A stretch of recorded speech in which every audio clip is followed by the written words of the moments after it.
நம்ம அம்மா அப்பா, நம்ம சகோதர சகோதரிகள், ஏன் நம்ம பெற்றெடுக்கிற குழந்தைங்க கூட நம்மளால இவங்க தான் அப்படின்னு யூகிக்க முடியாது.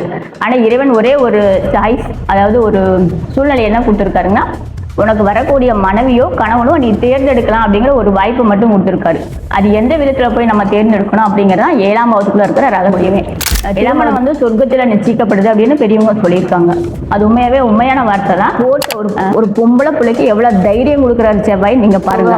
அந்த போதை பொருளுக்கு ஈஸி அடிமையாயிருவாங்க. நாங்க நிறைய ஜாதகத்துல பாக்குறோம், 7ஆம் வீட்டு சபையோட ராகு பகவானா இருந்து ஒற்றைப்படை தொடர்பு கொண்டா கூட அவங்க லைட்டா அந்த மதுவுக்கு அடிமையாயிடுறாங்க. அப்ப இந்த பெண்கள் கிட்ட லைட்டா இப்ப இருந்தாலும் மதுக்கு அடிமையாங்க, நீங்க அட்ஜஸ்ட் பண்ணி போகணும், இல்லாட்டி நீங்க பேசிக்கோங்க அப்படின்னு நாங்க சொல்ல வேண்டியதா இருக்குன்னா, ஒரு 29 வயசு ஆகும் அப்படின்னு நம்ம சொல்லிடலாம். அது லேட் திருமணம் கிடையாது. நடக்கிற தசையில ரெட்டப்படை அப்படின்னா 2 நாள் 6 அவங்களுக்கு திருமணத்தை எதிர்க்காத பாவம் தான். கண்டிப்பா திருமணத்துக்கு கொடுப்பாங்க, கொஞ்சம் முன்ன பின்ன கொடுப்பாங்க அப்படின்னு நம்ம சொல்லலாம்.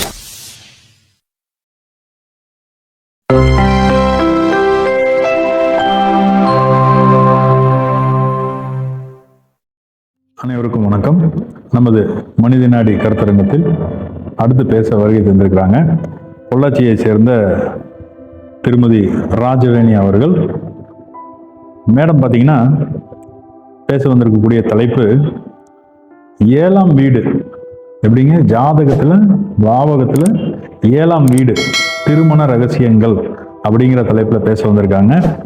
வாங்க மேடம், உங்களோட உரையை சிறப்பாக கொடுக்கும்படி அன்போடு கேட்டுக்கிறேன். அருள்பெருஞ்சோதி அருள்பெருஞ்சோதி தனிப்பெருங்கருணை அருள்பெருஞ்சோதி. மாதா பிதா குரு தெய்வங்களை வணங்கி இங்க வந்திருக்கும் அனைவருக்கும் என்னுடைய வணக்கத்தை தெரிவித்துக் கொள்கிறேன். இந்த நிகழ்ச்சியை சிறப்பாக நடத்தி கொண்டிருக்கும் நாடி சரவணன் சாருக்கும், இந்த நிகழ்ச்சியை உலகெங்கும் இருந்து பார்த்து கொண்டிருக்கும் தமிழ் மக்களுக்கும் என்னுடைய முதற்கண் வணக்கத்தை தெரிவித்துக் கொள்கிறேன். என்னோட தலைப்பு என்ன கொடுத்துருக்காங்கன்னா, 7ஆம் பாவமும் அதோட ரகசியமும் கொடுத்துருக்காங்க. அதுல திருமணத்துல என்ன ரகசியம் இருக்கு அப்படின்னு நான் உங்களுக்கு சொல்ல போறேன். திருமணத்துல என்ன பெரிய ரகசியம் இருக்கு, நீங்க என்ன பெரிய சொல்ல போறீங்க அப்படிங்கிற ஒரு விஷயம் இல்லைங்க. ஒரு சின்ன நுணுக்கம் மட்டும்தான். அந்த நுணுக்கத்தை அவங்கவுங்க தெரிஞ்சுக்கிட்டா நம்மளோட திருமணம் அப்படிங்கிற எதிர்ப்பாளர் எப்படி வருவாங்க அப்படின்னு நம்ம யூகிக்க முடியும். பொதுவாக எடுத்திங்கன்னா, இப்போ நம்ம அம்மா அப்பா, நம்ம சகோதர சகோதரிகள், ஏன் நம்ம பெற்றெடுக்கிற குழந்தைங்க கூட நம்மளால இவங்க தான் அப்படின்னு யூகிக்க முடியாது. ஆனால் இறைவன் ஒரே ஒரு சாய்ஸ், அதாவது ஒரு சூழ்நிலை என்ன கொடுத்துருக்காருன்னா, உனக்கு வரக்கூடிய மனைவியோ கணவனோ நீ தேர்ந்தெடுக்கலாம் அப்படிங்கிற ஒரு வாய்ப்பு மட்டும் கொடுத்துருக்காரு. அது எந்த விதத்துல போய் நம்ம தேர்ந்தெடுக்கணும் அப்படிங்கிறதான் 7ஆம் வகுப்புக்குள்ள இருக்கிற ரகசியமே. 7ஆம் வகுப்புக்குள்ள உண்மையாவே ரகசியம் இருக்குதுங்க. என்ன ரகசியம்னா, நம்மளோட எதிராளிகளும் அவங்க தான். நம்ம ஒரு கூட்டு தொழில் பண்ணினாலும் அந்த கூட்டு தொழிலில் பண்ணக்கூடிய எதிராளி நல்லா இருந்தால் தான் நம்ம தொழில ஜெயிக்க முடியும். அதே மாரி தான் வாழ்க்கை துணையும் சிறப்பாக இருந்தால் மட்டும்தான் அந்த வாழ்க்கை துணையை நம்ம அடுத்தடுத்து கொண்டு போக முடியும். திருமணம் வந்து சொர்க்கத்தில் நிச்சயிக்கப்படுது அப்படின்னு பெரியவங்க சொல்லியிருக்காங்க. அது உண்மையான வார்த்தை தான். ஒரு ஆணுக்காகட்டும் ஒரு பெண்ணுக்காகட்டும் சரியான ஜோடிகள் அமைஞ்சிட்டா அவங்க வாழ்க்கை ரொம்ப சீரும் சிறப்பமாக போகுது. கொஞ்சம் அந்த ஜோடி சரியில்லாமல் அமைஞ்சாதான் அவங்க வாழ்க்கையே கொஞ்சம் சிரமத்துக்குள்ளாகுது. அது என்னன்னு உங்களுக்கு எடுத்து சொல்றேன், கேளுங்க. நான் வந்து ஒரு கேபி ஜோதிடர். கேபி முறையில் வந்து உபநஸ்திர கோட்பாட்டில் அதை நம்ம தனித்தனியாக பிரிக்கலாம். ஃபர்ஸ்ட் கேபி அப்படின்னா என்ன நான் உங்களுக்கு சொல்லிடுறேன். கேபி அப்படிங்கிற ஒன்றும் இல்லைங்க. நம்ம கிருஷ்ணமூர்த்தி பத்திரி ஐயா வந்து ரெட்டை குழந்தை ஜாதகத்தை பார்த்துட்டு இருக்கப்ப அவருக்கு நிறைய டவுட் வந்ததுனால உபநஸ்திர கோட்பாட்டை கொண்டு வந்தாரு. அது உபநஸ்திரங்கள் பெரிய விஷயமெல்லாம் கிடையாது. இப்போ நம்ம ரிஷப லக்னத்தில் ஒருத்தவங்க பிறந்தாங்க அப்படின்னா, நீங்கள் என்ன லக்னம்னு கேட்டால் நான் ரிஷப லக்னம் அப்படின்னு சொல்லுவாங்க. ரிஷப லக்னம் அப்படிங்கிறது ஒரு பொதுத்தன்மை மட்டும்தான். ரிஷப லக்னக்குள்ள கிருத்திகை நட்சத்திரம் இருக்கு, ரோகிணி நட்சத்திரம் இருக்கு, மிருகசீரடா இருக்கு. அப்போ பொதுத்தன்மைக்குள்ளதான் அது வரும். அவங்க கிருத்திகையில பிறந்திருக்காங்களா, இல்லை ரோகிணியில பிறந்திருக்காங்களா, இல்லை மிருகசீரட பிறந்திருக்காங்களான்னு தனியாக பிரிக்கணும். அதனால தான் அவங்க உபநஸ்திர கோட்பாடுன்னு ஒன்று கொண்டு வந்தாங்க. அது எப்படி பிரிக்கிறாங்கன்னா, ஒரு கட்டத்துக்குள்ள 30 டிகிரி கொண்டது ஒரு கட்டம், அதில் 13.20 டிகிரி கொண்டது ஒரு நட்சத்திரம். அந்த நட்சத்திரத்தை நம்ம 4ஆ பிரித்து நவாம்சத்துக்காக கொண்டு வந்தாங்க நம்ம முன்னோர்கள். கிருஷ்ணமூர்த்தி பத்திரிகை என்ன செஞ்சாருங்கன்னா, அந்த 13.20 டிகிரியா 9ஆ வகுத்தாரு. எப்படின்னா, கேது கேது கேது தசை கேது புத்தி, கேது தசை சுக்கிரனோட புத்தி, கேது தசை சூரியனோட புத்தி அப்படின்னு பிரிச்சாங்க. எப்படி அவர் ரொம்ப சூட்சமா பிரிச்சாங்கன்னா, கேது தசையில கேது புத்திக்கு வந்து 7 வருஷம் கொண்டது கேது தசை, அதனால அவருக்கு குறிப்பிட்ட ஒரு 4.6 பாயிண்ட் என்னமோ அந்த டிகிரியை பிரிச்சுட்டு, சுக்கிரனுக்கும் கொஞ்சம் 20 வருஷம் கொண்ட தசானால அவருக்கு அதிகமாக டிகிரியை கொடுத்து இப்படி ஒவ்வொன்றா 9 டிகிரியாக பிரித்து கொண்டு வந்தாங்க. அதாவது 13.20 டிகிரியா 9 கிரகங்களுக்கு அவங்க தசா புத்தி அடிப்படையில் 6 வருஷம் 20 வருஷம் 7 வருஷம் இருக்கிற கிரகங்களுக்கு தனித்தனியாக பிரித்து கொண்டு வந்து கொடுத்தாங்க. அப்போ நம்ம அந்த கணக்கு எடுக்கிறப்போ ரிஷப லக்னத்தில் கிருத்திகை 1ஆம் பாதம் அப்படிங்கிறப்ப அந்த நட்சத்திர புள்ளி எங்கே விழுகுது, அதோட உபநஸ்திரம் என்னன்னு ஐயா கண்டுபிடிச்சி கொடுத்தாங்க. அதோட மேல் பரப்பா நல்லாசிரியர் தேவராஜ் ஐயா எங்களுக்கு வந்து அந்த கேபி சிஸ்டம் எளிமைப்படுத்தி கொடுத்தாங்க. அதனாலதான் அந்த உபநஸ்திர கோட்பாட்டை வச்சு அந்த ஒரு பொண்ணோ மாப்பிள்ளையோ அவங்களோட முக அமைப்பு எப்படி இருக்கும், குணாதிசயங்கள் எப்படி இருக்கும், அவங்க என்ன தொழில் பண்ணுவாங்க அப்படின்னு நம்ம கேபி முறையில் ஈஸியாக எடுக்க முடியும். அது மாதிரி எல்லா ஜோதிடருமே லக்ன புள்ளி மட்டும்தான் பார்க்குறாங்க. லக்ன புள்ளி பார்த்துட்டு 2ஆம் பாவத்தில் ஒரு புள்ளி இருக்கும், அந்த புள்ளி எடுத்தாதான் அவங்க 2ஆம் பாவம் என்ன வேலை செய்யும் அப்படின்னு சொல்ல முடியும். இந்த மாதிரி ஒவ்வொரு 12 பாவங்களுக்கும் அந்த லக்ன புள்ளி மாதிரி எல்லா புள்ளியுமே இருக்கும். அந்த புள்ளி எடுத்து அதிலிருந்து உபநஸ்திரம் கண்டுபிடிச்சா அவங்களோட ஒரு துல்லியமான தன்மை என்னன்னு கண்டுபிடிச்சிடலாம். இதே மாதிரி தாங்க 7ஆம் பாவத்தில் ஒரு புள்ளி இருந்திருக்கும். இதே ரிஷப லக்னம்னு வச்சுக்கோங்க, அவங்களோட 7ஆம் பாவம் என்ன வரும், விருச்சிக லக்னமா வரும். அப்போ இயற்கை என்ன சொல்லுவோம், ரிஷப லக்னக்காரனுக்கு 7ஆம் வீடு கலசர ஸ்தானமாக வரும். அது அவரோட அதிபதி செவ்வாய். அப்போ அந்த பொண்ணு வந்து ரொம்ப கடுமையான பொண்ணாக வரும். காலபுருஷனுக்கு அது 8ஆவது வீடும் கூட ரிஷப லக்னக்காரனுக்கு அவ்வளோ சீக்கிரமாக திருமணம் அமையாது, லேட் ஆகும். அப்படியே அந்த பெண்ணு ரொம்ப கடுமையான பொண்ணாக வரும். நம்ம இயற்கை அதாவது பொதுத்தன்மையாக சொல்லலாம். ஆனால் கேபி சிஸ்டத்தில் இதே ரிஷப லக்னத்துக்கு 7ஆம் அதிபதி வந்து அதே விருச்சிகம் தான் வரும். ஆனால் அந்த 7ஆம் வீட்டு புள்ளி விழுந்த இடம் வந்து ஒரு ராசி நட்சத்திரம் லக்னமாக ஒரு உபநஸ்திரமா விழுகும். அந்த மாதிரி எடுக்கிறப்பதான் 7ஆம் வீட்டு உபநஸ்திரம் என்னவா இருந்துச்சுன்னா அந்த பொண்ணு மாப்பிள்ளைக்கு எப்படி வரும்னு நான் உங்களுக்கு சொல்றேன் பாருங்க. இப்போ ஒரு பையனுக்கே ஒரு பொண்ணு பார்க்க நம்மகிட்ட ஜாதகம் வந்து கொடுக்குறாங்க. அவங்க என்ன சொல்லுவாங்கன்னா, அம்மா அப்பாவை அந்த பையனை பார்த்து எனக்கு வரக்கூடிய மனைவி எப்படிப்பட்ட மனைவியா இருக்கும், அழகா இருக்குமா, வேலைக்கு போகுமா, என்னை அனுசரிச்சு போகுமா, எங்க அப்பா அம்மாவை நல்லா அனுசரிச்சு போவாங்களா, இல்ல தனி கொடுத்துன்னு தான் போகணுமான்னு நிறைய கேள்விகள் நமக்கு அடுக்கடுக்கா வரும். அப்ப அந்த பையனோட 7ஆம் பாவ உபநஸ்திராதிபதி வச்சு நம்ம இந்த மாதிரி பொண்ணு வரும் அப்படின்னு நம்ம சொல்லுவோம். பொண்ணா இருந்தாலும் மாப்பிள்ளையா இருந்தாலும் அந்த மாதிரி நம்ம மாற்றி சொல்லுவோம். இப்போ ஒரு பையனுக்கு 7ஆம் உபநஸ்திராதிபதி சூரிய பகவான் அறிஞ்சுன்னு வச்சுக்கோங்களேன். சூரிய பகவானாவே ஒரு மிடுக்கான தோற்றம், ஒரு ஆளுமையான திறன், ஒரு அதிகாரமிக்க தோற்றமா இருப்பாங்க. அவங்க வந்து ரொம்ப ஹைட் வெயிட்டா ஒரு ஊர் பெரிய மனுஷங்களை பார்த்து நம்ம எப்படி ஒரு வணக்கம் சொல்றோமோ அந்த மாதிரி தோற்றத்தை அந்த பையன் இருப்பான். ரெண்டாவது அவங்க ஒரு அரசு அதிகார வேலையில இருக்க மாதிரி இருக்கும். அரசு அதிகார வேலை இல்லைன்னா கொஞ்சம் தனியார் பிரைவேட் கம்பெனில அதே அதிகாரத்துவத்தில் இருக்கிற மாதிரி அவங்களோட அமைப்பு வந்துடும். இப்போ உதாரணத்துக்கு அந்த ஒரு பொண்ணோ பையனோ ஜாதகத்தை கொண்டு வந்து கொடுத்துட்டு எனக்கு பொண்ணோ மாப்பிள்ளை எப்படி வரும்னு கேட்குறாங்கன்னு வச்சுக்கோங்களேன். ஒரு பையனோட ஜாதகம்னு வச்சுக்கோங்களேன். அப்போ சூரியன் வந்து 7ஆம் வீட்டு சப்ளாட் அதாவது உப நட்சத்திர அதிபதியாக இருந்தாங்கன்னா அவங்க ரொம்ப ஆளுமை திறனாக இருப்பாங்க, அதிகாரமிக்க தோரணையாக இருப்பாங்க, அரசு வேலையில் இருக்க வாய்ப்பு இருக்குது. இல்லைன்னா அவங்க அம்மா அப்பா அவங்க சொந்தக்காரங்க யாராவது ரொம்ப நெருங்கின சொந்தத்தில் அரசு வேலையில் இருக்க வாய்ப்பு இருக்கும். எப்படியாவது அரசாங்கத்துக்கும் அவங்களுக்கு ஏதாவது ஒரு தொடர்பு இருந்துட்டு இருக்கும். அவங்க வந்து தன்னோட மனைவியை கொஞ்சம் ஆளுமைப்படுத்தி, ஏன்னா அரசுனாவே ஒரு அதிகாரம் தானே, அந்த அதிகாரத்துக்குள்ள கொண்டு வந்து வாழ்க்கை நடத்தணும்னு நினைப்பாங்க. இந்த மாதிரி குணாதிசயங்கள் இருக்கிற பொண்ணு தான் உங்களுக்கு கிடைக்குன்னு நம்ம அவங்கள்ட்ட கொஞ்சம் எடுத்து சொல்லலாம். இதே சந்திர பகவானா இருந்துச்சுன்னா 7ஆம் வீட்டு உபநஸ்திராதிபதி சந்திர பகவானா இருந்துச்சுன்னா அதிகமாக தாய் வழி சொந்தத்தில் திருமணம் ஆகிறதுக்கு வாய்ப்பு இருக்குன்னு சொல்லலாம். ஏன்னா சந்திரனா தாய் வழியும் பிடிக்கும், அந்த சொந்தத்தில் திருமணம் ஆகும்னு சொல்லலாம். ரெண்டாவது சந்திரன் அடிக்கடி மாறுற கிரகம் அப்படிங்கிறதுனால அவங்க அந்த பொண்ணோட மனநிலை வந்து அப்பப்போ மாறிக்கிட்டே இருக்கும். அந்த பொண்ணு இப்போ ஒன்று பேசும், அப்புறமேல ஒன்று பேசும். அது என்ன யூகிக்குதுன்னு நம்மளால கரெக்டாக கெஸ் பண்ண முடியாது. அதுக்கு தகுந்த மாதிரி நீங்கள் இருந்துக்கணும். அந்த மாப்பிள்ளைகிட்டையோ பொண்ணுகிட்டையோ நம்ம சொல்லி அந்த 7ஆம் வீட்டு உபநஸ்திரபதி என்ன காரகத்துவத்தில் வருமோ அதை எடுத்து சொல்லிட்டு அவங்களுக்குள்ள முன்ன பின்ன பிரச்சனை வராமல் நம்மளால சால்வ் பண்ண முடியும். ஓகேங்களா? அடுத்தது செவ்வாய் பகவான் வந்தார்னு வச்சுக்கோங்க. 7ஆம் வீட்டு உபநஸ்திராதிபதி செவ்வாயா வந்தார்னா அவங்க கொஞ்சம் சூரிய பகவான் மிடுக்கான தோற்றத்துக்கும் செவ்வாயோட தோற்றத்துக்கும் வித்தியாசம் இருக்கு. இவங்க கொஞ்சம் ஒரு கோபம் நிறைந்த ஹார்டான பர்சன், அதாவது ரொம்ப வீரமா இருப்பாங்க, தைரியமா இருப்பாங்க, ரொம்ப போல்டா இருப்பாங்க, எதுக்குமே அசைஞ்சு கொடுக்க மாட்டாங்க, கொஞ்சம் இணங்கி வர மாட்டாங்க, கொஞ்சம் தனிமையா இருப்பாங்க. அவங்கள பார்த்தாலே கணிச்சிடலாம் இவங்க இப்படிதான் இருப்பாங்க அப்படிங்கிற மாதிரி. அவங்க என்ன செய்வாங்கன்னா தன் கைக்குள்ளதான் சம்சாரம் இருக்கணும் அப்படின்னு அந்த கோபத்துல அவங்கள அடக்குவாங்க.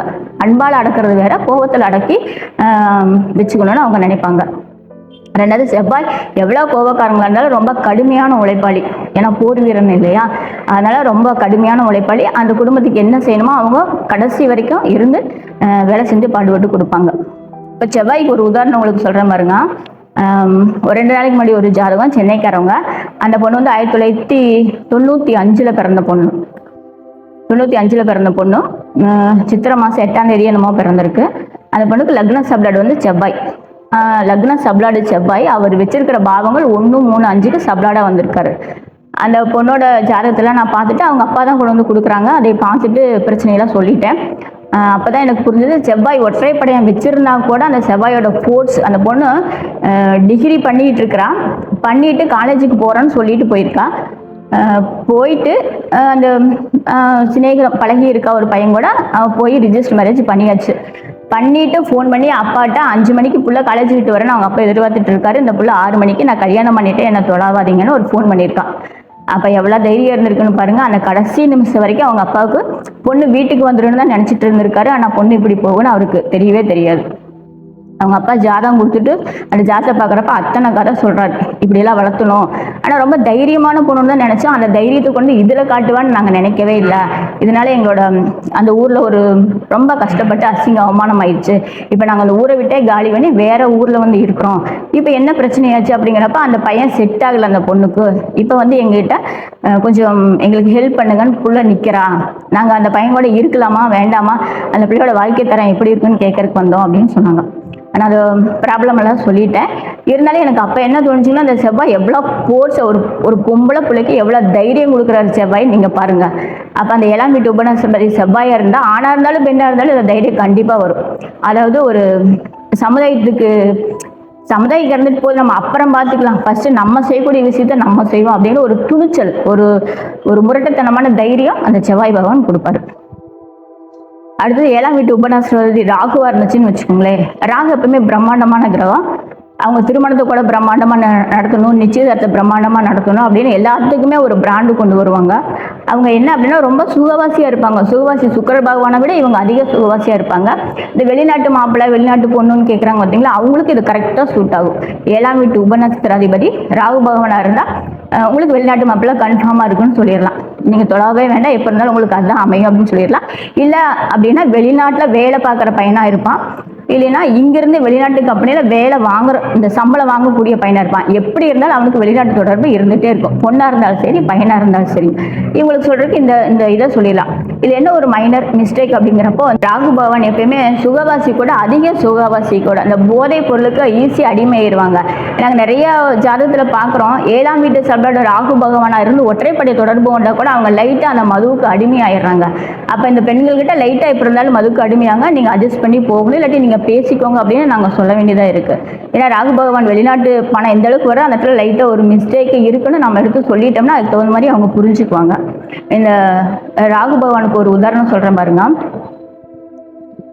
இதே இந்த செவ்வாய் சொன்னாங்களா முதல்ல, அந்த பொண்ணோட 7th சப்ளாடே ராகு தான். அவர் ராகு 7, 11க்கு சப்ளாடா வந்திருக்காரு.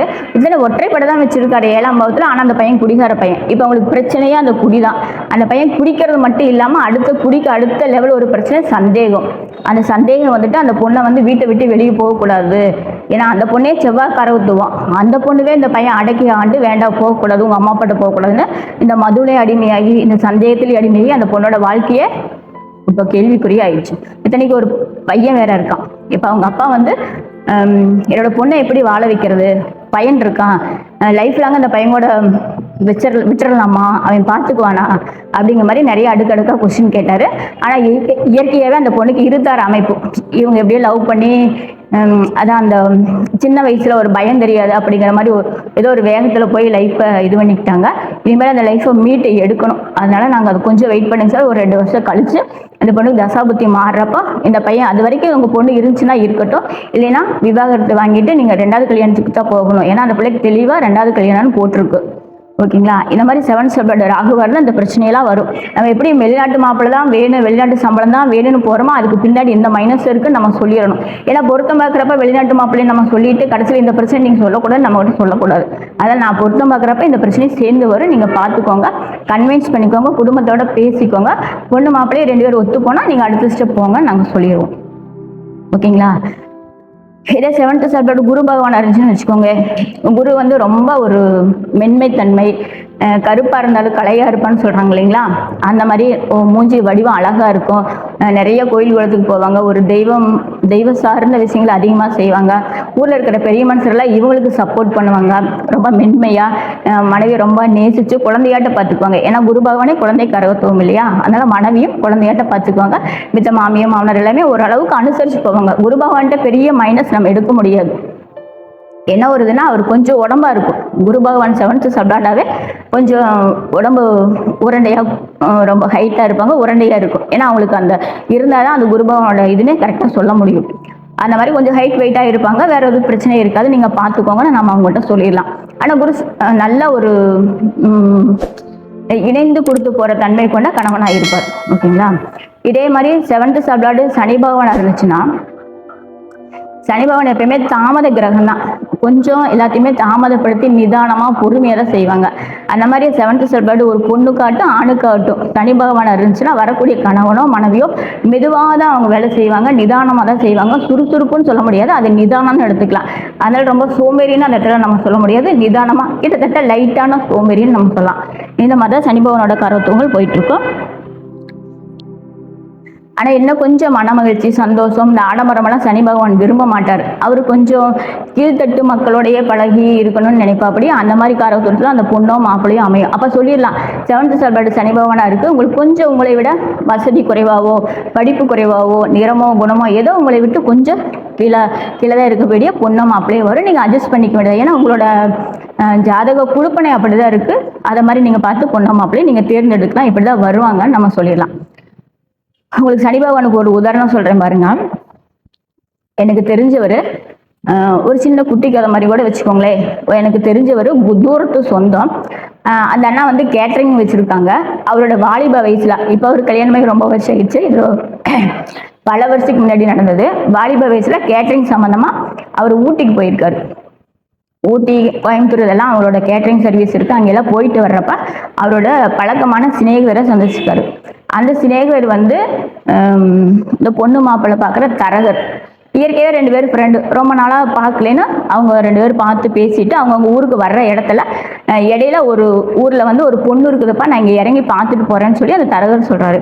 இந்த அண்ணனும் சொல்லிட்டு சரி வாங்க நானும் வர்றேன், ரொம்ப நாள் ஆச்சு உங்களை பார்த்து பேசிட்டே போகலான்னு அந்த ஸ்டாப்பில் இறங்கி இவங்க 2 பேரும் அவங்க வீட்டுக்கு போயிருக்காங்க. போகிறப்ப அவர் சொல்றாரு, சரி பொண்ணு இருக்குன்னு சொல்கிறீங்கன்னா நீங்கள் போயிட்டு வாங்க, நான் வரல, நான் இங்கேயே நிற்கிறேன்னு இந்த தூரத்து சொந்தக்காரனே அங்கேயே நின்றுட்டாரு. அந்த தரகர் என்ன சொல்றாரு, வேண்டாம்பா நீயும் வா போய் பார்க்கலாம் அப்படின்னு சொல்லி 2 பேரும் போயிருக்காங்க. ஆக்சுவலா வேற தரகர் சொன்னது, இந்த தரகர் பொண்ணு வீடு இருக்குன்னு பொண்ணு பார்க்க போயிருக்காரு, வேற ஏதோ ஒரு மாப்பிள்ளைக்கு சொல்றதுக்காக. இந்த பொண்ணு வீட்டுல என்ன செஞ்சிருக்காங்க, இவன் வந்துட்டு அப்பா பொண்ணு இருக்குன்னு சொன்னாங்கம்மா, நாங்க பார்க்க வந்திருக்கோன்னு தரகர் சொல்ல. உடனே பொண்ணோட அம்மா அப்பா எல்லாம் சரி நம்ம இன்னொரு தரகர்கிட்ட சொல்லிதான் இவங்க வந்திருக்காங்க அப்படின்னு அவங்கள ஒரு கன்ஃபார்ம் பண்ணிட்டு இவங்களை ரொம்ப வரவேற்று டீ காஃபி எல்லாம் கொடுத்து பஜ்ஜி ஜொஜ்ஜி அதெல்லாம் கொடுக்கங்காட்டிக்கு இவங்களும் பசியோட போனவங்க 2 பேரும் உட்காந்து நல்லா சாப்பிட்டு சரி நாங்க கிளம்புறோம் அப்படின்னு சொல்லி வந்துட்டாங்க. 2 நாள் கழிச்சு அந்த தரகருக்கு ஒரு ஃபோன் பண்றாங்க. இவங்க எங்களுக்கு மாப்பிள்ளை ரொம்ப பிடிச்சிருச்சு, எப்ப கல்யாணம் வச்சுக்கலான்னு மாப்பிள்ளைகிட்ட கேட்டு சொல்லுங்கன்னு சொல்லியிருக்காங்க. இந்த தடவை நம்ம தான் மாப்பிள்ளை கூட்டிகிட்டே ஓலியே, இவங்க எப்படி மாப்பிள்ளைன்னு சொல்றாங்கன்னு சொல்லிட்டு நேராக வீட்டுக்கே வந்து கேட்டிருக்காரு. நான் இன்னும் மாப்பிள்ளை கூட்டிட்டு வரலைங்க, யார் எப்படி சொல்றீங்கன்னா, இல்லை நீங்க அன்னைக்கு கூட்டிட்டு வந்தீங்களா ஒரு பையன், அந்த பையன் எங்களுக்கு ரொம்ப பிடிச்சிருச்சு, ரொம்ப ஒல்லி அழகா இருந்தா அப்படி, எங்க பொண்ணா கட்டினா அந்த பையனை தான் கட்டுவேன்னு நிற்கிறா அப்படி, அதனால எங்களுக்கு அந்த சம்மந்தமே பேசி முடிச்சிருங்கன்ட்டு அவங்க சொல்லிட்டாங்க. தரகருக்கு ஒரே அதிர்ச்சி ஆயிடுச்சு. கூட கூட்டிட்டு வந்த பையனை இவங்க மாப்பிள்ளைன்னு ஏத்துட்டா நம்ம எப்படி போய் அங்க சொல்றது அப்படின்னு சொல்லிட்டு சரி யோசனை பண்ணி சொல்றாங்கன்னு இவரும் மாப்பிள்ளை வீட்டுல அந்த அண்ணன் வீட்டுல வந்து சொல்லியிருக்காரு. அவரு போனதோ கேட்டரிங் பிடிக்கிறதுக்கு தான் போயிருக்காரு. கடைசியில் எங்க பொண்ணு கிடைச்சிருச்சு அவருக்கு தெரியாது. ஐயோ நான் அப்படியெல்லாம் வரலையே, நான் அந்த பொண்ணு அப்படி பார்க்கவும் இல்லையே, அந்த பொண்ணு அவ்வளவு நல்லாவும் இல்லையே, டீ கொடுக்குறப்பே பார்த்தனே குண்டா இருந்துச்சு, ஐயோ எனக்கெல்லாம் அந்த பொண்ணு வேண்டாம்னா நான் எல்லாம் கட்ட மாட்டேன்னு இந்த எங்க தூரத்து சொந்தக்காரனை சொல்லலாம். அந்த அண்ணனுக்கு அப்பா வேற இல்ல. அவங்க அம்மா என்ன சொல்லிச்சு, ஏசாமி பொண்ணு தானா கிடைக்குது, கொஞ்சம் சொத்து வேற இருக்குன்னு சொல்றாங்க, அதனால நீ எப்படியோ கட்டிக்கோ, உன் தம்பி வேற இருக்கிறானல்லன்னு அவங்க கன்வின்ஸ் பண்ணிட்டாங்க. இவரு தரகர் சொல்லி அம்மா சொல்லி சொந்த பந்தம் எல்லாம் சொல்லி பொண்ணு வந்து கட்டினா இவரை தான் கட்டுவேன்னு வேற நிக்குதுங்க அம்மா.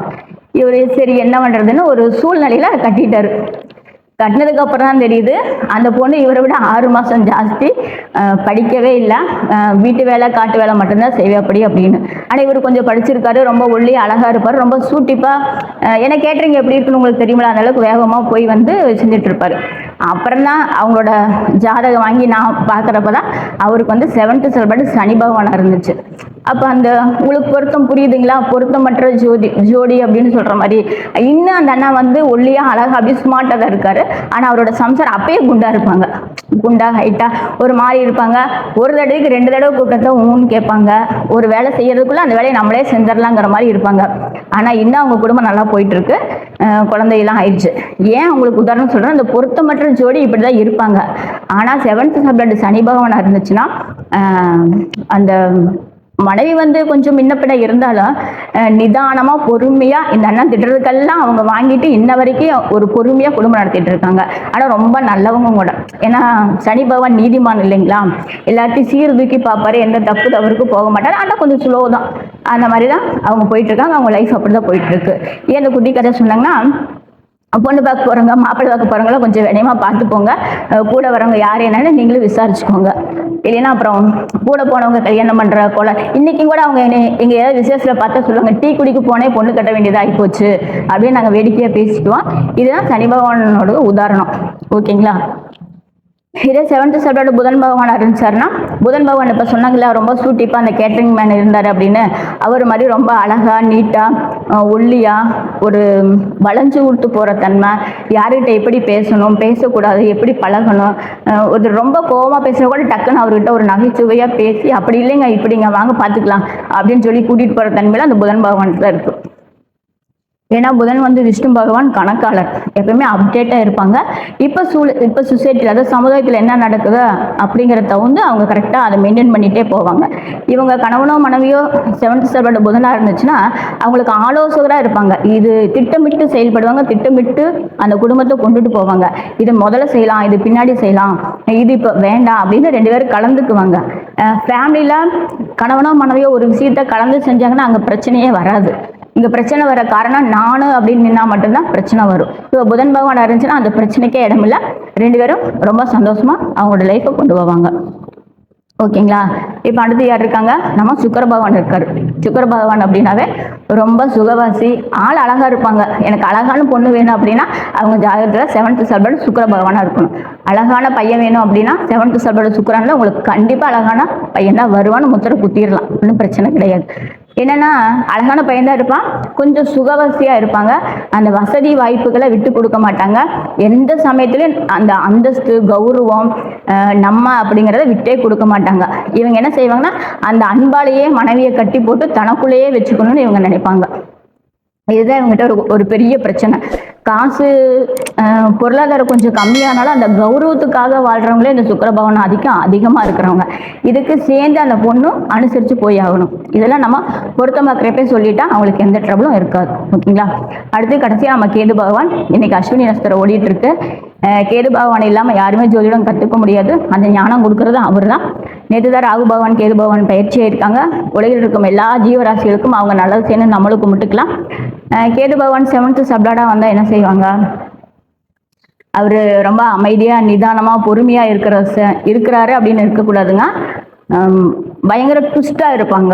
அதாவது தனிமை விரும்பி உட்காந்து பேச மாட்டாங்க, இவங்க மட்டுமே மனசுக்குள்ள வச்சுக்குவாங்க. அது வெளியே சொன்னாத்தானா கணவனோ மனைவிக்கோ அது பிரச்சனை போய் சேரும். அங்க போய் சேராம இவங்களே வச்சு அந்த பிரச்சனையை அப்படியே மூடி மூடி மூடி மூடி வச்சு ஏதாவது ஒரு நாளுக்கு பூகம்பமா வெடிக்கிற மாதிரி இந்த மாதிரி சின்ன சின்ன இஷ்யூ வரும். 2 பேரும் கலந்து பேசிக்க மாட்டாங்க, பெரிய சந்தோஷமா இருக்க மாட்டாங்க, அவ்வளோ அந்நியூனியா இருக்காது.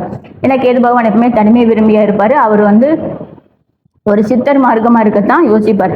இவங்களுக்கு பெரிய அந்த குடும்ப வாழ்க்கையோ தாம்பத்தியமோ குழந்தைகளோ பெரிய இன்ட்ரெஸ்ட் இருக்காது.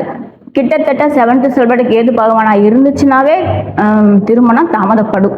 அது ஒற்றைப்படியாவே இருந்தாவே அந்த கேது பகவானோட காரகத்துவம் கண்டிப்பா திருமணம் லேட் ஆகும்னு நம்ம சொல்லிடலாம். பொறுமையா பண்ணுங்கன்னே நம்ம சொல்லி இது பண்ணுவோம். இந்த மாதிரி ஒரு ஜாதகம் கொண்டு வந்தாங்கன்னா நம்ம பொருத்தம் பார்க்குறப்பயே இந்த மாதிரி பொண்ணு இந்த மாதிரி மாப்பிள்ளை தான் உங்களுக்கு கிடைக்கும். இந்த கிரியேட்டிவிட்டி, இந்த நீங்கள் என்னென்னமோ எக்ஸ்பெக்டேஷன், நீங்கள் என்னென்னமோ எதிர்பார்ப்பெல்லாம் வச்சுருக்கீங்களா, அதெல்லாம் கொஞ்சம் ஓரம் கட்டிட்டு உங்களுக்கு இந்த மாதிரி வரும், அது கூட சேர்ந்து நீங்கள் மிங்கிள் ஆகிக்கோங்க, இல்லைன்னா மேட்ச் பண்ணிக்கோங்க அப்படின்னு நம்ம சொல்லி அவங்களுக்கு தெளிவாக அனுப்புகிறோம். நீங்கள் யாராவது பொருத்தம் பார்க்கணும், ஜாதகம் பார்க்கணும் அப்படின்னா நீங்கள் என்னை கான்டாக்ட் பண்ணலாம். ரெண்டாவது, திருமண பொருத்தத்தில் ரொம்ப முக்கியமான விஷயம் செவ்வாய் அப்படிங்கிற செவ்வாய் பகவான் அவரும் நல்லா இருக்கணும், சுக்கிர பகவான் நல்லா இருக்கணும், 7ஆம் வீட்டு அதிபதி உபநட்சத்திராதிபதி நல்லா இருக்கணும்.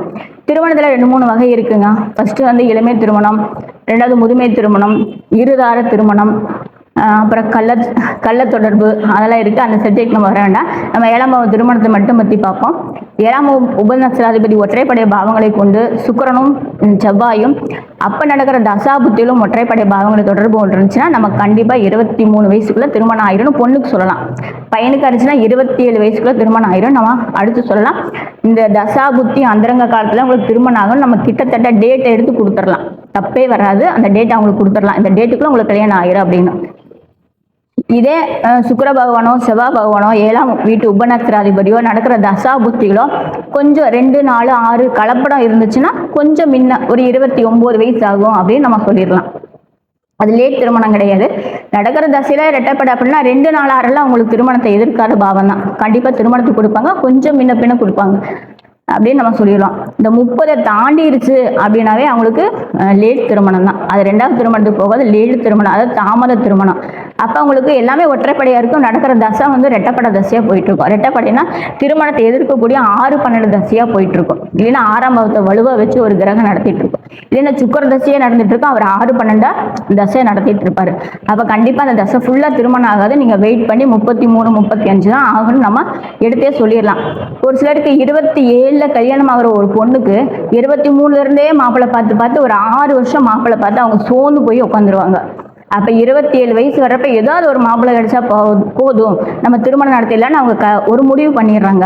அப்போ முதல்லயே திருமணத்துக்கு வர்றப்பே நம்ம சொல்லியிருந்தோம் 23க்கு ஜாதகம் வந்துச்சுன்னா இந்த பொண்ணுக்கு 27 தான் நடக்கும், நீங்கள் இது எடுக்கவே எடுக்கிறீங்க, கொண்டு போய் பீரோவில் வச்சுருங்க நம்ம சொல்லிட்டா அவங்க கொஞ்சம் புரிஞ்சுக்குவாங்க. இந்த மாதிரி என்னோட கிளைண்ட் 2-3 பேருக்கு சொல்லி இப்போ தான் 27, 29 அவங்களுக்கு திருமணம் நடந்திருக்கு. ஏன் உங்களுக்கு திருமணத்தை பற்றி இவ்வளோ தூரம் சொல்கிறேன்னா, இப்போது இருக்கிற சொசைட்டியில் பொண்ணுக்கு ஆணுக்கு திருமணம் ரொம்ப முக்கியம். நல்ல லைஃப் கிடைச்சி நல்ல பார்ட்னர் கிடைச்சா உண்மையாகவே அந்த திருமணம் சொர்க்கத்தில் நிச்சயிக்கப்படுதாங்க. அது எல்லாத்துக்குமே உங்களுக்கு தெரியும், திருமணம் ஆனவங்களுக்கு எல்லாத்துக்குமே தெரியும். கொஞ்சம் முன்ன பின்ன ஆச்சுன்னா அந்த திருமணத்தில் என்ன கஷ்டப்படுறீங்களோ உங்களுக்கு தெரியும். நானும் டிவியில இருந்து எல்லா பட்டிமன்ற நிகழ்ச்சியில எல்லாமே கேட்டுட்டு இருக்கேன். என் சம்சாரம் போனா திட்டுது, பேசுது, சம்சாரத்தை வச்சுதான் அவங்க காமெடி பண்ணி சிரிக்கிறாங்களே தவிர, ஆனா எந்த ஒரு ஆணுமே ஆபீஸ் விட்டு 5 மணிக்கு போனா சம்சாரம் இல்லைன்னா மூஞ்சி வாடி போயிடும். கரெக்டா 5 மணிக்கு போனா சம்சாரம் இருக்கணும், ஒரு டீ வச்சு கொடுக்கணும், இந்தாங்க உங்களுக்கு போண்டா போட்டிருக்கேன் நீங்க அதுக்கெல்லாம் சம்சாரம் வேணும். அவங்க ஒரு தொழில் முறையா பேச்சுக்கு தான் சம்சாரம் பொண்ணுக்கு மோசம், என் சம்சாரம் என்னை திட்டுது பேசுன்னு சொல்றாங்களே தவிர எல்லா ஆணுக்குமே சம்சாரம் சரி பாதி. சம்சாரம் இல்லைன்னா சகலமும் போச்சு. ஓகேங்களா? அதனால அந்த சம்சாரம் நல்ல முறையாக அமைஞ்சிருச்சுன்னா நம்ம உண்மையாவே மின்சாரம் மாதிரி வாழலாம். 33, 35 வயசுக்கு மேலே திருமணம் ஆகலை அப்படின்னா அதில் சில ட்ரபுள் இருக்குங்க. நம்ம ஜாதகத்தை மட்டும் பார்க்கக்கூடாது, ஜாதகத்தை தாண்டி சில விஷயம் இருக்குது. ஏன்னா திருமணத்துக்கு ஜாதகம் மட்டும் பார்த்தா போதும் அப்படிங்கிறீங்க. இப்போ சில விஷயம் இருக்குது அப்படின்னா கண்டிப்பாக சில விஷயம் இருக்குது. ஃபஸ்ட்டு உங்கள் குலதெய்வம், குலதெய்வத்துக்கு நீங்கள் வருஷம் கும்பிட்டு அதெல்லாம் பண்ணிகிட்டே இருக்கணும். எனக்கு போன வாரம் ஒரு ஜாதகம் பார்த்த பையன் பெங்களூர் இருக்கிறாப்படி, குலதெய்வத்தை வணங்குவியா தம்பி அப்படின்னா வணங்கிடுவேங்க. மாதம் குலதெய்வத்துக்கு என்ன பணம் கொடுக்கணுமோ அதை நான் வந்து ஜிபே பண்ணிடுவேன், குலதெய்வம் கோயிலில் எல்லாம் பண்ணிக்குவாங்க அப்படின்னு சொன்னாங்க. அது முற்றிலுமே தவறான விஷயம். நீங்கள் மாதம் போக வேண்டாம், வருஷத்துக்கு ஒரு தடவை நீங்கள் போய் உங்கள் கையால் பணத்தை கொடுத்து அந்த பூஜையெல்லாம் பண்ணாதான் உங்களுக்கு சிறப்பு. யாரோ ஒருத்தர்கிட்ட கொடுத்து பண்ணுற சிறப்பு இல்லை. தயவுசெய்து நீங்கள் ஒரு தடவை உங்கள் குலதெய்வம் கோயிலுக்கு போய் அந்த பூஜை புனஸ்காரமெல்லாம் பண்ணி அவங்ககிட்ட குளிர்ச்சி வேண்டி ஒரு வேண்டுதல் வாங்கிட்டு வாங்க, அப்போ தான் திருமணத்துக்கு நல்லா இருக்கும் அப்படின்னு சொல்லி அனுப்பினா இது ஃபர்ஸ்ட் பாயிண்ட். ரெண்டாவது வாஸ்து, அவங்கவுங்க வீடு வாஸ்து கரெக்டாக இருந்தால் தான் பெண்களுக்காகட்டும் ஆண்களுக்காகட்டும் திருமணம் கண்டிப்பாக நடக்கும். ஏன்னு கேட்டிங்கன்னா, எனக்கு தெரிஞ்சவங்க கன்னிமொழியில் போர் போட்டு வச்சுட்டு திருமணம் ஆகலைன்னு சொல்லிகிட்டே இருந்தாங்க. அப்புறம் ஜாதகமெல்லாம் பார்த்தா நல்லாயிருக்கு, தசாபுத்தி பார்த்தா நல்லாயிருக்கு, நல்ல ஃபேமிலி. அப்புறம் என்னன்ட்டு அவங்க வீட்டுக்கு ஒரு இடம் போய் பார்க்குறப்ப தண்ணி இல்லை அப்படின்ட்டு ஜலமூலையில் போடுற போட கன்னிமூலையில் போட்டு வச்சுருந்தாங்க. அப்போ நீங்கள் வீட்டை காலி பண்ணி கொஞ்ச நாள் வாடகை வீட்டில் போய் இருந்து பார்த்துட்டு அதுக்கப்புறம் நீங்கள் இதை பண்ணுங்க அப்படின்னு சொல்லியிருந்தேன். 34 வயசு ஆச்சு. இப்போ அந்த பையனுக்கு பொண்ணு கிடைச்சாச்சு. வாடகை வீட்டில் இருக்காங்க. இப்போ அந்த பொண்ணு திருமணம் நடக்க போகுது. இப்போ அவங்க அந்த போரை வந்து க்ளோஸ் பண்ணிட்டு மறுபடியும் ஜலமுறையில் போட போகிறாங்க. ஃபுல்லாக அந்த ஜல்லி கல்லெல்லாம் தூக்கி உள்ளே போட்டு மூடிட்டு அவங்க ஜலமுறையில் போட போகிறாங்க. ஏன் இப்போ அவங்க ஒத்துக்கிட்டாங்கன்னா, வீடு மாறி என் பையனுக்கு பொண்ணு கிடைச்சிருச்சு, அப்போ இது ஏதோ ஒரு விஷயம் இருக்குது அப்படின்னு ஒத்துக்கிறாங்க. அவங்க ரொம்ப மெத்த படித்தவங்க, நிறைய படித்தவங்க இதெல்லாம் ஒத்துக்கவே மாட்டிட்டாங்க ஃபஸ்ட்டு. நீங்கள் வேறு ஏங்க தண்ணி கிடைக்கிறதே பெருசு, எங்கே ஓட்டா என்ன அப்படின்னு சொன்னாங்க முதல்ல. சரி கொஞ்ச நாள் விட்டுருங்க, நானும் விட்டுட்டேன். இப்போ அவங்க வாடகை வீட்டுக்கு போய் பொண்ணு கிடைச்சதுக்கு அப்புறம் தான் அவங்க நம்புறாங்க. அதே மாதிரி இந்த கன்னிமூல போரு, அக்னிமூல போரு, ரெண்டாவது ரோடு பேஸ் இருக்கு அப்படின்னு சொல்லிட்டு கன்னிமூலையில ஒரு தடத்தை விட்டுறாங்க. கொஞ்சம் கூட கேப் இல்லாமல் அப்படி கனிமூல இருந்து ஸ்ட்ரைட்டாக ரோட்டுக்கு போகிற மாதிரி. அந்த மாதிரி இருந்தால் கண்டிப்பாக கல்யாணம் ஆகாதுங்க. நீங்கள் வீடோட வாஸ்து ரெண்டாவது கரெக்டாக பார்த்துக்கணும். ஃபஸ்ட்டு குலதெய்வத்தோட அருள் வேணும், ரெண்டாவது வீடு வாஸ்துக்கு வேணும், மூணாவது நமக்கு முன்னாடி பிறந்த பித்திருக்களாகட்டும் அவங்களுக்கு செய்யக்கூடிய கடமைகளை நம்ம செஞ்சுட்டே இருந்தால் தான் அந்த தாக்கத்தோட நமக்கு வெளியே வரும். அவங்களும் ஒரு பிளஸ் பண்ணி நமக்கு திருமணத்தை நடத்தி வைப்பாங்க. நிறைய ஜாதக திருமணம் ஆகலின்னு சொல்கிறதுனால தான் நான் இந்த பதிவை எடுத்து உங்களுக்கு கொடுத்துருக்கேன். இந்த பதிவு நல்லா கேளுங்க. வேறு ஏதாவது சந்தேகம் இருந்தால் என்னை கான்டாக்ட் பண்ணலாம். என்னோட மொபைல் நம்பர் 8667417061. என்னோட பேர் ராஜவேணி பாலகிருஷ்ணன். நான் பொள்ளாச்சியில் இருக்கேன். நீங்கள் திருமண விஷயம் வேறு எந்த விஷயமா இருந்தாலும் என்னை கான்டாக்ட் பண்ணனா பண்ணிக்கலாம். இந்த நிகழ்ச்சியை சிறப்பாக நடத்தி கொண்டிருக்கும் மனிதநாடு யூடியூப் சேனலுக்கு நான் மிக்க நன்றியை தெரிவித்துக் கொள்கிறேன். ஓகே மேடம் வந்து பார்த்தீங்கன்னா ரொம்ப சிறப்பாக 7ஆம் வீடு திருமண ரகசியங்கள் அப்படிங்கிறதுல கேபிக்குள்ளே என்னென்னலாம் இருக்கோ அது எல்லாத்தையுமே சொல்லிட்டாங்க. அவங்க சொன்னதில் ஒரு விஷயம் நல்லா கவனிக்கணும். பெற்றவங்களுக்கு தான் தெரியும், குழந்தைகளுக்காக கல்யாணத்துக்காக அலைஞ்சிட்டு இருக்கக்கூடிய பேரண்ட்ஸுக்கு 22 வயசுல இருந்த கல்யாணத்துக்காக ஜாதகம் பார்க்க ஆரம்பிச்சிருவாங்க. பெண்ணாக இருக்கட்டும் பையனாக இருக்கட்டும், நல்ல மருமக வேணும், நல்ல மருமக வேணும், நம்ம குடும்பத்தை புரிஞ்சுக்கிற மாதிரி வேணும், என்ன கடைசி வரைக்கும் வச்சு பார்த்துக்கிற மாதிரி வேணும் அப்படின்னு ஒவ்வொருத்தரும் ஒவ்வொரு காரணத்தோட தேடிட்டு இருப்பாங்க. அவங்களுக்கு 30 வயசுல தான் கல்யாணம் ஆகும், 27 வயசு மேலே தான் கல்யாணம் ஆகும், 35 வயசுல தான் ஆகுங்கிறத கேபியில தான் தெரிஞ்சுக்க முடியுங்க. இவங்களுக்கு லேட் மேரேஜ், இவங்களுக்கு ஓடி போய் கல்யாணம் பண்ணிடுவாங்க, அப்பா அம்மாட்ட பார்க்கவே மாட்டாங்க. அவங்க சொன்னா பார்த்தீங்களா, 7ஆம் பாவ சப்ளாடு இந்த கிரகமாக இருந்துச்சுன்னு சொன்னா அவங்க சொன்ன கதையில பாருங்க, செவ்வாய் சப்ளாடா இருக்கிற அந்த பொண்ணு வந்து அப்பாக்கே ஃபோன் பண்ணி நீங்க ஒன்றும் என்னை தேடிட்டு வர வேண்டாம், நான் கல்யாணம் பண்ணிட்டேன்னு சொல்லிட்டு எவ்வளோ தில்லா சொல்லுது அப்படின்னாங்க.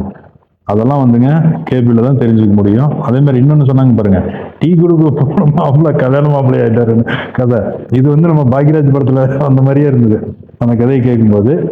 இது மாதிரிங்க யாருக்கு எந்த மாதிரி திடீர்னு நடக்கும், எதிர்பார்க்காம நடக்கும் அப்படிங்கிற விஷயங்களும் நம்ம கேபியில் தான் தெரிஞ்சுக்க முடியும்.